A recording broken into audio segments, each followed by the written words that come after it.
España la gentil fue luego destruida. Era señora de ella la gente descreída. Los cristianos mezquinos tenían mala vida. Sobre ellos nunca fuera tan gran cuita venida. Muchas penas pasaron nuestros antecesores, muchos fieros espantos, muchos malos sabores. Sufrieron frío y hambre con muchos amargores.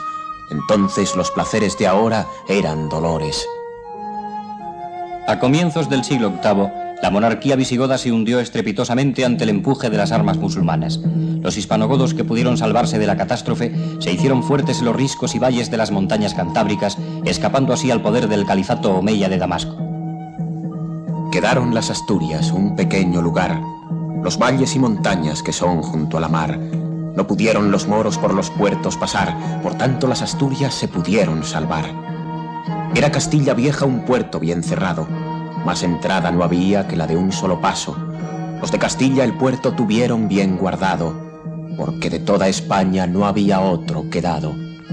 La victoria lograda en Covadonga sobre una columna musulmana que se aventuró peligrosamente en el corazón de las montañas Astures proclama la voluntad de resistencia cristiana, pero los tiempos eran difíciles. Así se iban huyendo de las gentes extrañas, morían de gran hambre todos por las montañas, no 10, 20 ni 30, sino muchas compañías. Hambres, pestes o falta de interés por los páramos hoscos de la meseta norte empujaron a los musulmanes al sur del río Duero. Una franja de yermo desierto separó durante años a los enemigos. Por esta tierra de nadie penetran los ejércitos de Alfonso I. Varón de lanza osada, que ganó muchas tierras en razón de su espada. Las tropas de Alfonso I llegan por el este hasta las tierras del Alto Ebro, donde vivía una compleja mezcla de pueblos poco romanizados. Los cántabros, austrigones y vérdulos. Gentes de esta zona, con los godos refugiados en las montañas, serían los primeros foramontanos que se asentaron en los valles del norte, en las Bardulias. Pero las primeras repoblaciones no arraigaron. Cada verano, al madurar las mieses, las tropas musulmanas asolaban la comarca del Ebro.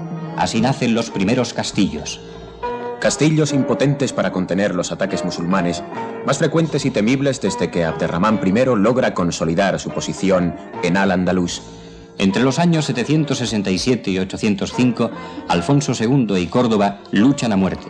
En el 806, Abu Uthman es derrotado a orillas del río Pisuerga. La ofensiva cordobesa ha fracasado. Los caminos de la repoblación están abiertos.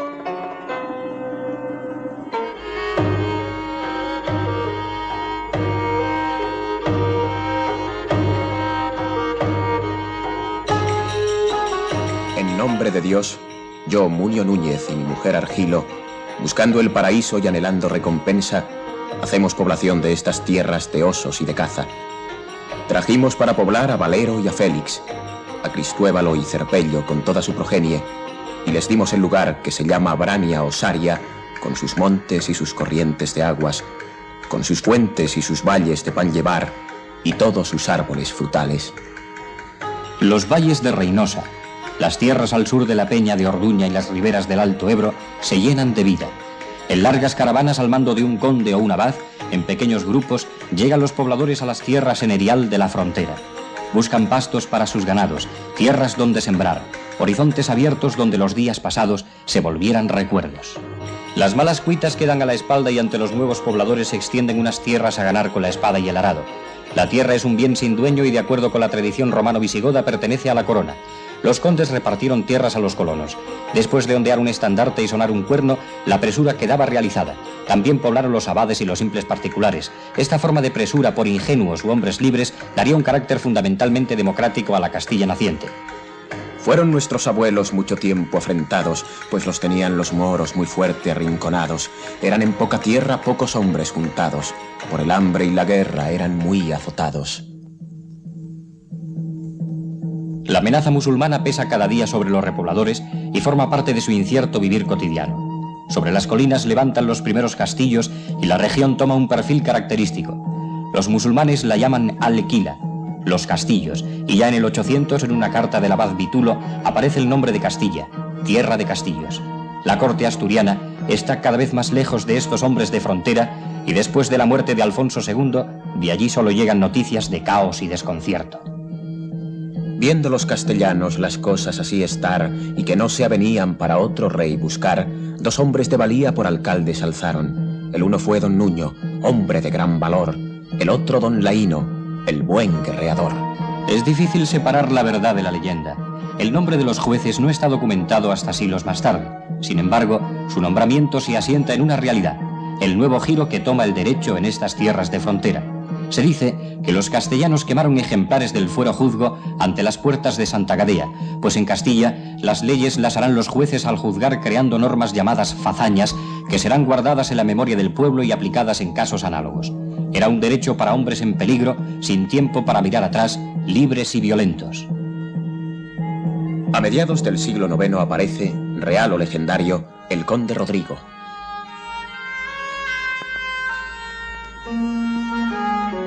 Es aún un funcionario nombrado por la corona. Bajo su mandato, las aceifas musulmanas se hacen raras.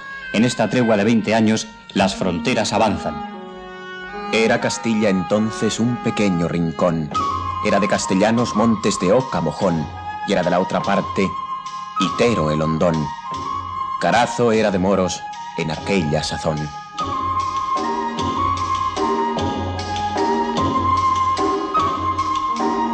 Los castellanos dejan el río Ebro atrás y se adentran por tierras burgalesas. A su paso surgen los castillos y los colonos se asientan a la sombra de sus torres. Diego Rodríguez sucede a su padre el conde Rodrigo y funda hacia el 800 una plaza fuerte que será decisiva en el porvenir, Burgos.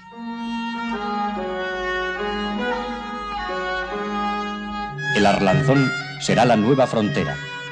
Pocos años después salta hasta el río Arlanza.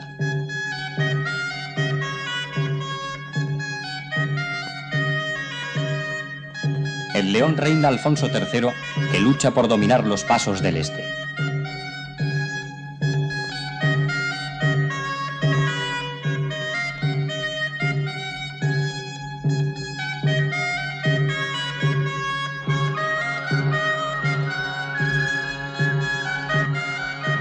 Por estos días se funda el monasterio de Cardeña.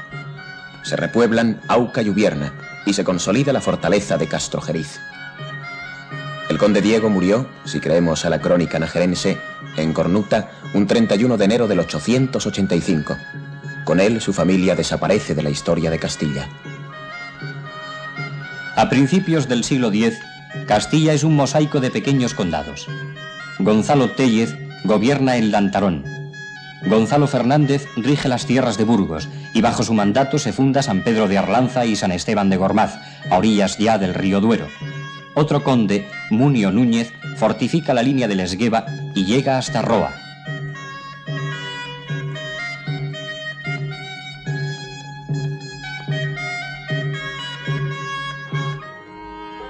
A la muerte del rey García sube al trono leonés Ordoño II, que cambia la política de la corte. En unión de Sancho Garcés de Navarra, se enfrenta a las tropas de Abderramán III. En Valdejunquera son derrotados.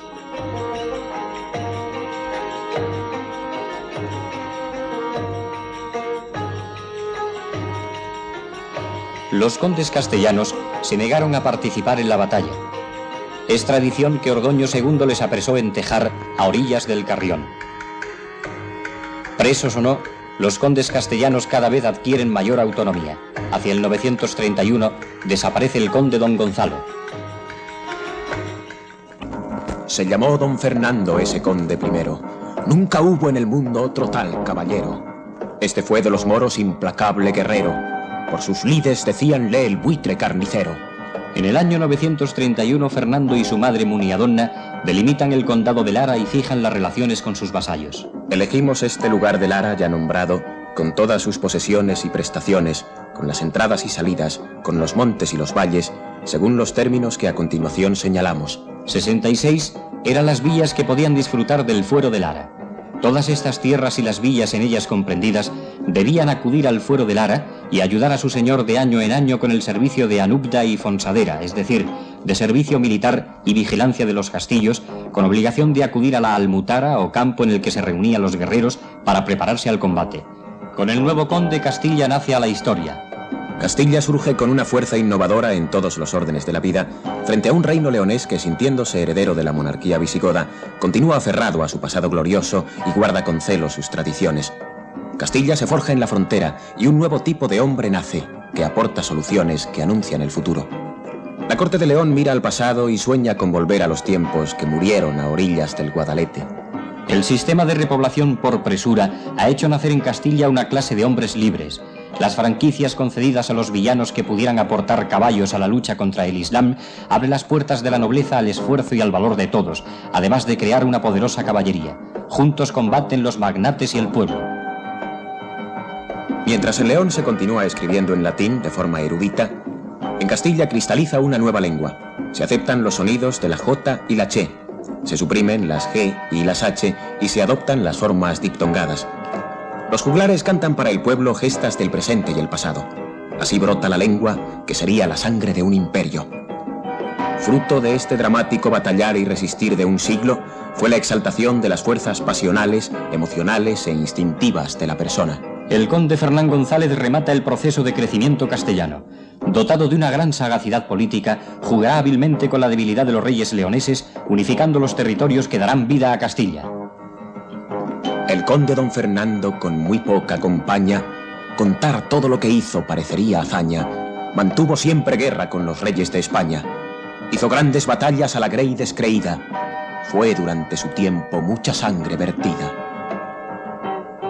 Según la leyenda, logró Castilla a cambio de un azor y un caballo. El rey había asaz buen caballo comprado, mas salióle en 3 años muy caro su mercado. Por ello perdió el rey Castilla y su condado. Casó el conde Fernando con doña Sancha, hija de la reina Toda de Navarra. Sus hechos, inseparables de la leyenda, han llegado hasta nosotros en los versos de un monje de Arlanza. Su recuerdo está unido a los monasterios de Silos, San Quirce, Cardeña.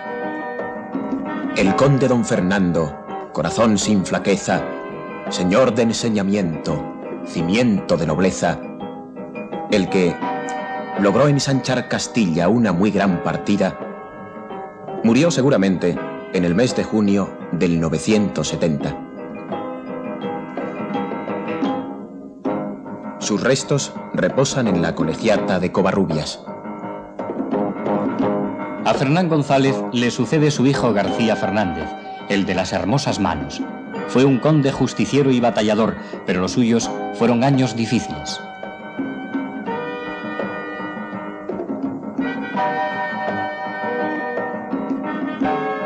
La estrella de Almanzor ascendía en la Córdoba de Ixán II. Sus zarpazos alcanzarán a todas las tierras cristianas.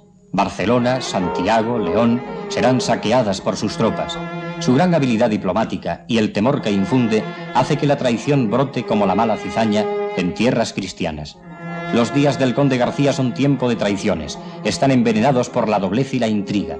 Un poema nos cuenta la traición de Ruy Velázquez, que manda a la muerte a los hijos de su hermana, los 7 infantes de Lara.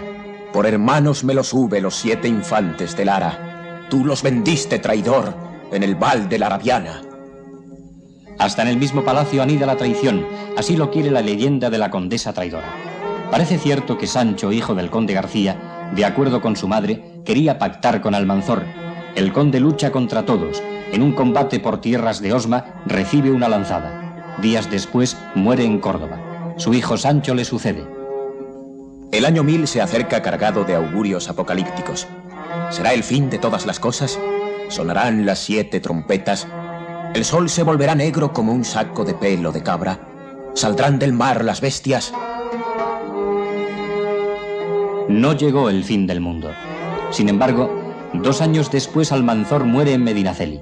Con su muerte el viento de la historia cambia de cuadrante. Unos años más tarde el conde Sancho impondrá su voluntad en la misma Córdoba. Era el principio del fin del califato. El poder se asentará en Pamplona mientras sube Castilla y se eclipsa el reino de León.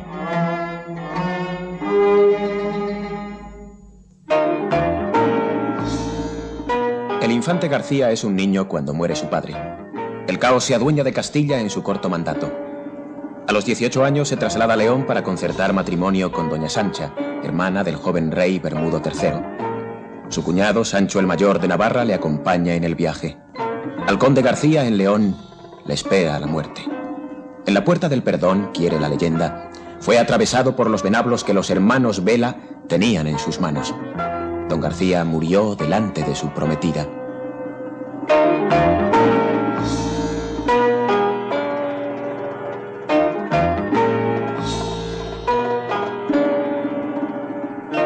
Cuando al conde García le mataron en León, dice el fuero de Castrojeriz, vino el rey Sancho de Pamplona y tomó pacíficamente a Castilla a causa de doña Mayor, hija del conde Sancho, que era su mujer.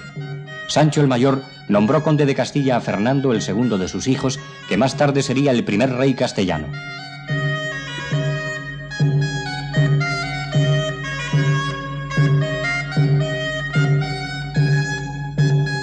Navarra impone su política en los estados cristianos. El rey Sancho anexiona a su reino las tierras del este del condado y compensa a los castellanos con los campos leoneses del Cea y el Pisuerga. El rey navarro logra la primera unidad de los pueblos cristianos. Fue amigo del abad Oliva y de Guillermo de Aquitania. Construye puentes en el camino de Santiago.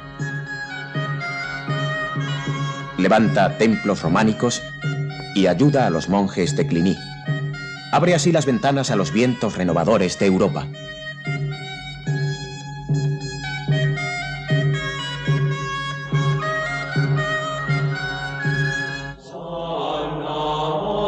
En el 1025, el rey Sancho implantó la reforma monástica de Cluny en el monasterio de San Juan de la Peña. De allí se ramifica toda la península cristiana. Unos años después, se ordena en el concilio de Collanza que todos los monasterios se rijan por la norma de San Benito. Pronto la mayor parte de las sedes episcopales estarán ocupadas por monjes franceses que no siempre serán queridos por el pueblo y el clero indígena. El cambio más importante que apoyaron los monjes de Cluny fue la sustitución del rito hispano por el rito romano. Como la liturgia hispana estaba copiada en letra visigótica y la romana en carolina, pronto dejó de usarse la primera, cayendo en el olvido y perdiéndose la cultura visigótica española.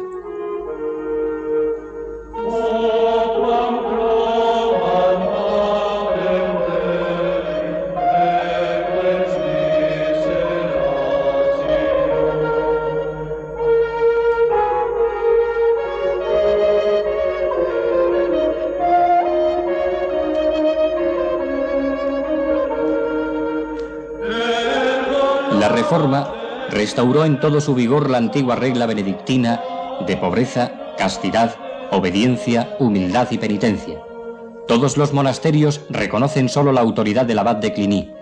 Los templos se llenaron de cantos y en los claustros reinó el silencio.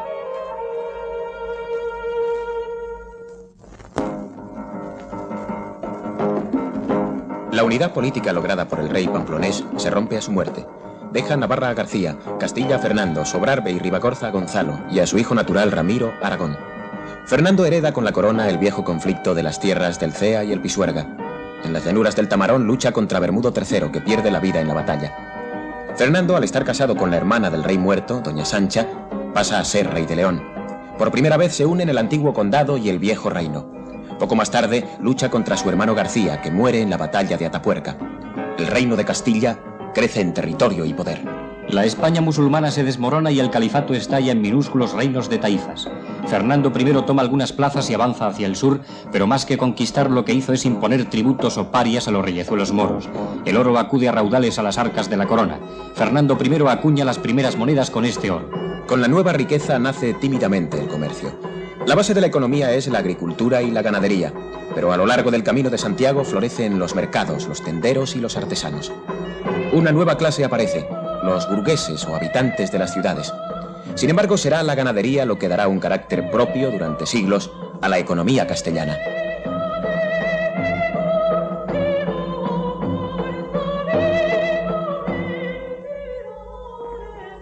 Una corriente europeísta penetra cada vez con más fuerza por el Camino de Santiago. Los restos del apóstol que descubriera el obispo Teodomiro atraen peregrinos desde todos los puntos de Europa. El camino se afianza en 20 años. Fueron construidos puentes sobre los ríos y hospitales donde albergar a los romeros. En algunas ciudades se formaron barrios francos de comerciantes, posaderos y artesanos. También por el camino llegaron canteros y maestros arquitectos.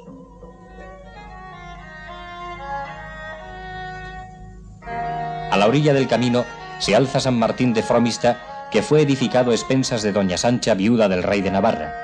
Las piedras doradas se unen con precisión hasta formar este templo macizo, opulento, tan perfecto que se diría anclado para siempre en el tiempo.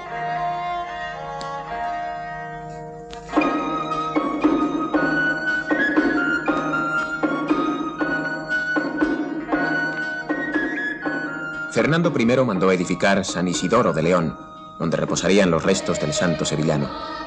Años más tarde lo hizo ampliar su hija doña Urraca. Conocemos al arquitecto de las obras, Pedro de Ustamben, cuyos restos reposan en el templo. Las portadas del nuevo templo están ennoblecidas por esculturas que guardan estrecho parentesco con las de Tolosa, en Francia.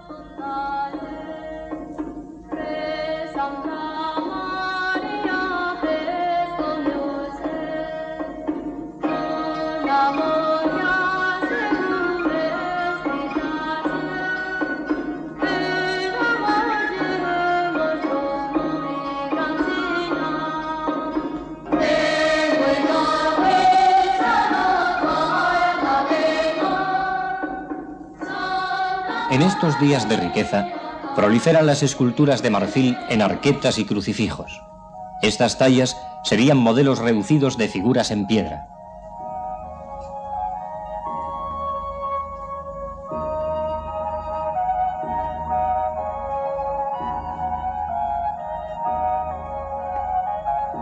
La obra capital de la Escuela Románica Castellana de Pintura son los frescos del Panteón de Reyes de San Isidoro, de León.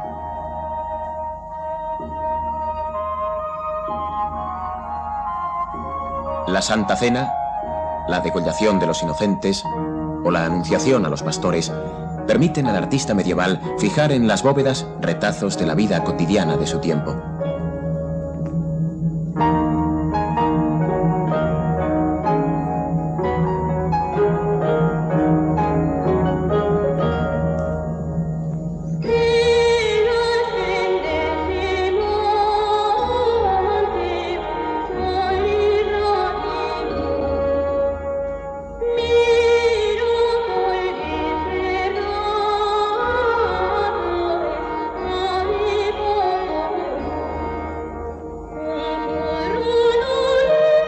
La escultura castellana románica alcanza su cima en la parte más antigua del claustro de Silos. Como arquitectura, el claustro es sin duda occidental, pero en la decoración está clara la huella del oriente. 6 de los relieves que adornan sus ángulos parecen creados por la misma mano. Sus figuras son esbeltas, delicadas, apenas sin peso, como si se alzaran sobre la punta de los pies.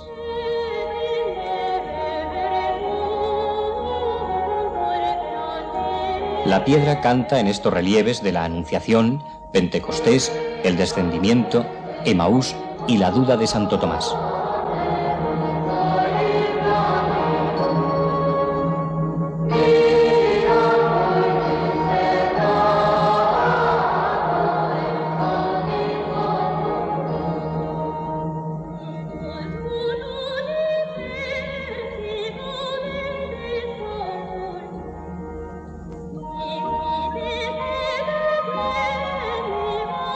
A la muerte del rey don Fernando, los reinos se desgajan.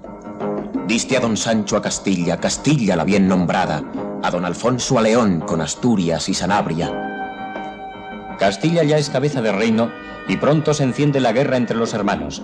Sancho derrota en Llantada y Golpejara a don Alfonso, que busca refugio en la corte del rey tributario de Toledo. Don Fernando apenas muerto, Sancho a Zamora cercaba. De un cabo la cerca el rey, del otro el Cid la premiaba. A las puertas de Zamora, la lanza de Bellido Dolfos abre el camino del trono a don Alfonso. Muerto su hermano, regresa de Toledo. En Santa Gadea, Rodrigo Díaz de Vivar, que era alférez mayor del rey desaparecido, le toma juramento con otros nobles castellanos.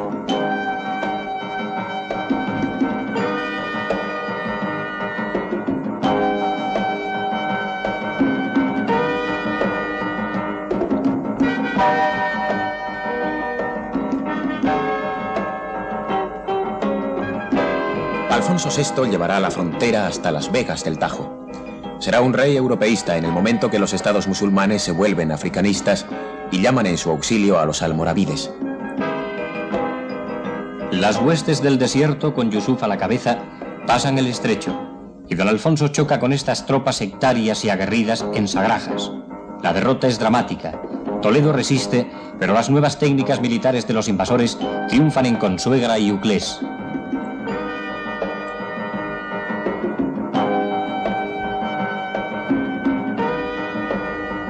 Solo el Cid campeador resiste en Levante a los nuevos invasores. A Yusuf, que es el rey moro, 3 veces lo ha golpeado. De su espada se escapó por correr un buen caballo. Dentro en Cullera metiósele un castillo bien ornado. Nuestro Cid el de Vivar hasta allí llegó acosándolo, y con él corriendo van algunos buenos vasallos.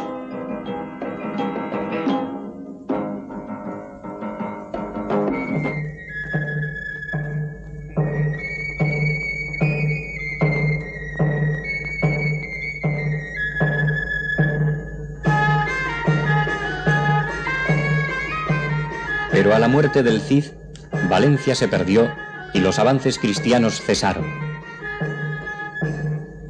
La herencia que deja al morir Alfonso VI es muy pesada. El matrimonio de su hija doña Urraca, heredera del reino, con don Alfonso I de Aragón, terminó en un rotundo fracaso. Tiempos difíciles se anuncian en Castilla.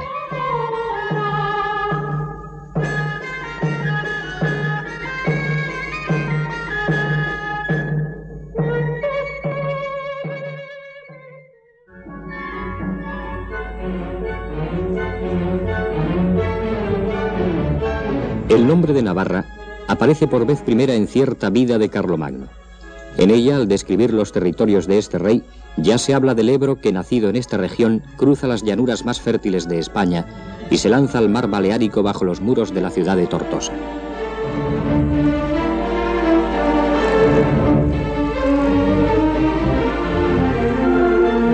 El pueblo navarro deriva de una rama de los antiguos pueblos vascones que en los primeros días de la Reconquista vivían en las montañas del Pirineo occidental. Organizados en tribus regidas patriarcalmente, habitaban valles y montes cubiertos de inmensos bosques, defendiendo tenazmente su independencia tanto de los musulmanes como de los vecinos del otro lado de la frontera.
Pamplona fue el primer núcleo de este estado nacido en los Pirineos occidentales.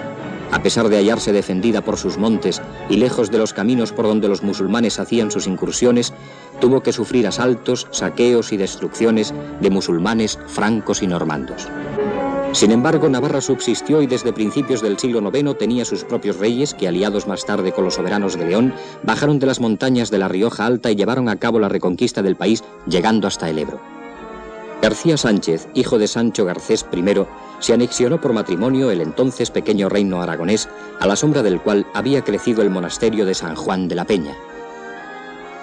Almanzor castigó duramente la región, pero otro gran soberano, Sancho Garcés III, convirtió en poco tiempo aquel pequeño reino recluido en la montaña en un vasto conglomerado de pueblos sujetos más o menos directamente a su autoridad. Entre herencias, sucesiones y campañas, sus dominios llegaron a extenderse desde Ribagorza a Astorga. Así, Navarra llegó a ser, con Sancho Garcés III el Mayor, el centro político más poderoso de la España cristiana hacia el año 1000. Vasto dominio que a su muerte quedó repartido entre sus hijos de la forma siguiente. El reino de Pamplona, con los dominios vascos de Álava, Guipúzcoa y Vizcaya, al primogénito García. Castilla y León a Fernando. Al bastardo Ramiro, Aragón, que gobernó con el título de rey. Y a Gonzalo, los antiguos condados de Sobrarbe y Ribagorza.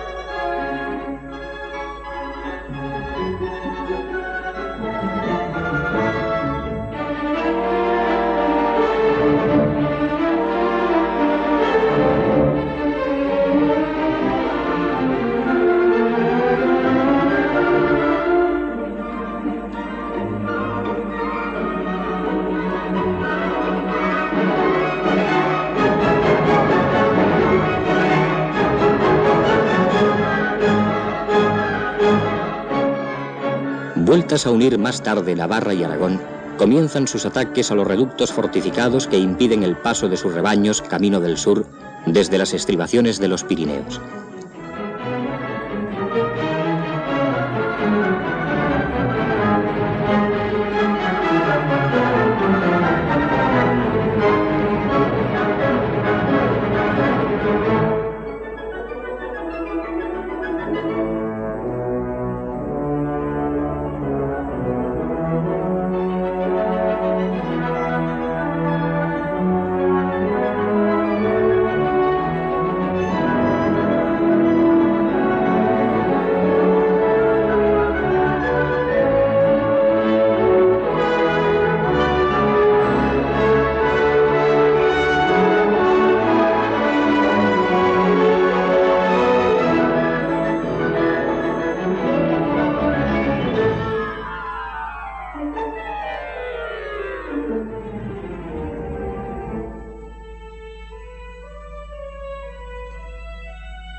Desde los castillos de Marcuello, Loarre y Alguezor, Sancho Ramírez se lanza a la conquista de Barbastro y Monzón.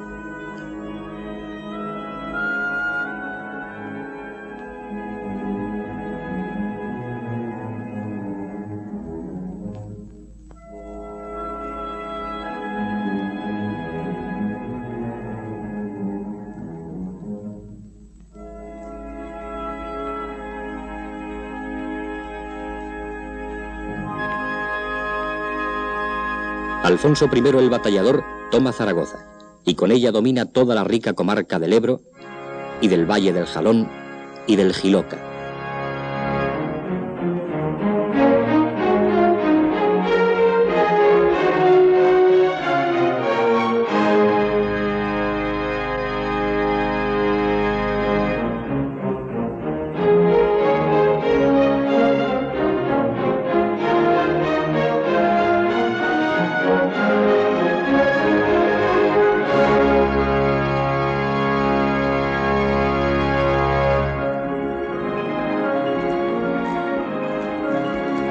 La repoblación del Valle del Ebro, con la repartición de casas y heredades entre aquellos que habían intervenido en su conquista, trajo al país un contingente diverso de francos, gascones, bearneses, aragoneses, catalanes y mozárabes. Estos se establecieron en las poblaciones, mientras el campo quedó en manos de sus antiguos poseedores musulmanes. A la muerte de Alfonso el Batallador, Navarra se separa de Aragón y poco a poco, colocada entre este reino y el poderoso de Castilla, va perdiendo buena parte de su territorio, entrando en la órbita de influencia política francesa hasta principios del siglo XVI. Guerreros por su origen, los navarros primitivos pronto se dividieron en clases bien definidas, aquellos que combatían y los que ejercían una actividad económica, agraria o artesana. El poder arrastraba consigo la riqueza y pronto destacó una nobleza vecina al rey en la paz y en la guerra. Poco numerosa en un principio, acabó por hacerse hereditaria. Por debajo quedaba una nobleza de segunda categoría fundada en su condición de combatientes a caballo y que acabaron recibiendo el nombre de infanzones. Estaban obligados al servicio militar a caballo y a acompañar a su señor a las asambleas políticas y judiciales. Como en toda la España cristiana, la población no noble en Navarra estaba formada por labriegos de las villas y eran por ello llamados villanos. Así, la sociedad navarra era fundamentalmente guerrera y campesina. Sus hombres se dividían entre gentes nobles dedicadas a la guerra, cuya vida se desenvolvía junto al rey, de corte en corte, y una gran mayoría de colonos diseminados por fincas y dominios.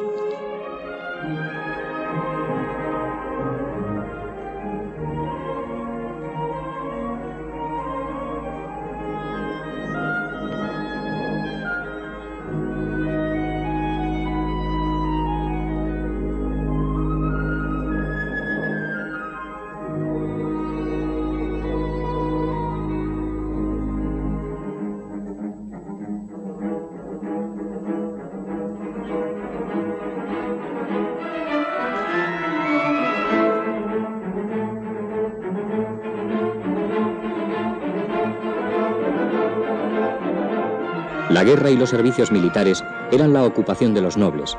Iban con el rey a la lucha acompañados de sus mesnadas o grupos de guerreros de su casa y caballeros, villanos y peones armados de lanzas y arcos y seguidos de asnos y acémilas que cargaban con las armas, provisiones y botín.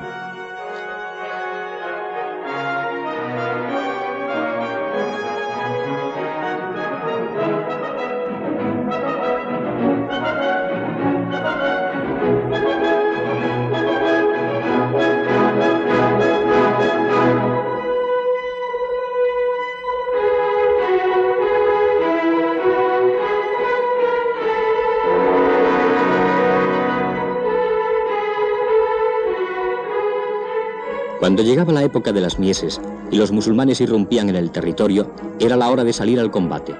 Más atrás quedaba otro grupo más reducido de población dedicado a oficios normales al servicio de los poderosos. Eran los herreros, molineros, horneros, carpinteros, sastres, tejedores, muchos de ellos favorecidos por sus fueros.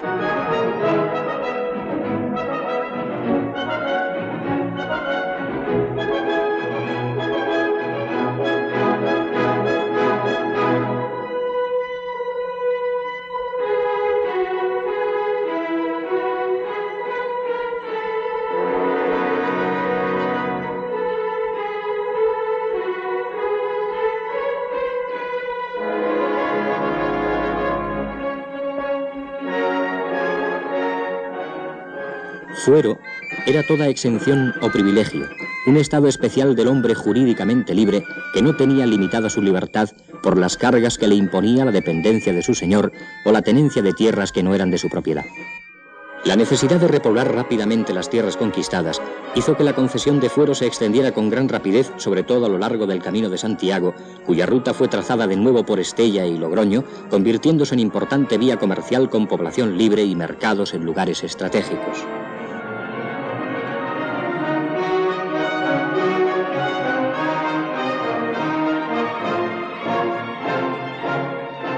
Las gentes que lo pueblan son por lo común extranjeras. Se les denomina francos y los reyes les conceden gustosamente protección.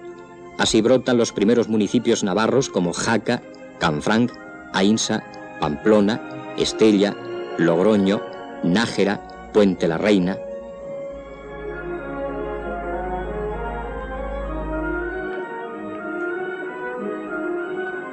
Los días violentos que la ciudad de Pamplona hubo de soportar a lo largo de los siglos no interrumpió la serie de sus obispos que siguieron a sus reyes como maestros y consejeros, residiendo al fin en localidades importantes como Nájera, Viguera y San Millán.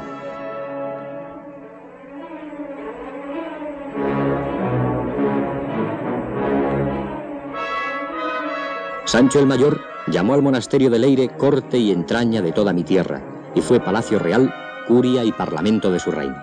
Bajo su autoridad llegó a reunir 70 monasterios, 57 villas y un sinnúmero de cotos y granjas.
Como Leire, también San Juan de la Peña fue basílica, monasterio, corte, panteón, parlamento y escuela. Duramente castigado por las incursiones musulmanas, Sancho el Mayor lo escogió para implantar en él la reforma monástica que Cluny extendía entonces por todo el occidente. Con la entrega solemne del monasterio al abad paterno y a sus monjes españoles, San Juan de la Peña se convirtió en la Pascua de 1025 en la primera ciudadela de Cluny en tierras de España. Con ello, se abrían las puertas a la europeización peninsular. Desde allí se extendería por los demás reinos cristianos toda la serie de reformas de vida que en 2 generaciones iban a transformar completamente el ambiente religioso, cultural y social de la península.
El caso de San Juan de la Peña fue único en el reinado de Sancho el Mayor.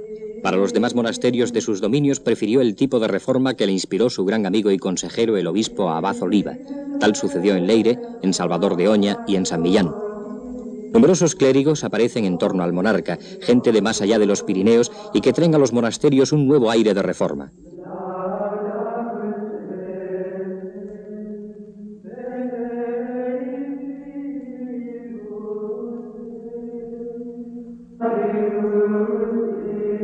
Tal política innovadora fue continuada por sus sucesores y con Alfonso VI se acepta totalmente el movimiento cluniaciense que dará la tónica a la vida religiosa, política, intelectual y artística del reino castellano-leonés.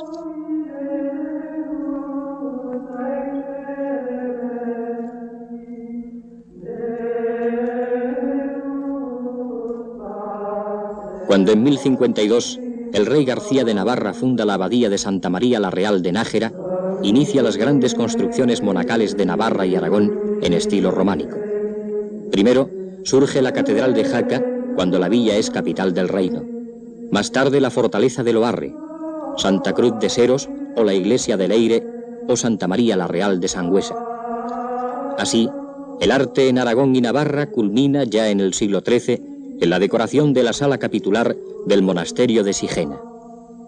Allí brotaba un arte distinto, en tanto Aragón y Cataluña, unidos, completaban su obra en la Reconquista, orientando hacia nuevos rumbos su vida espiritual y artística.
Euskaldun lehena, ederra zen ametsa, zure erregena, arrosa bat urrezku, zazpi ostokoa, erregea urbaten, neurri betekoa, edo zein barratzetan, ezin sortuz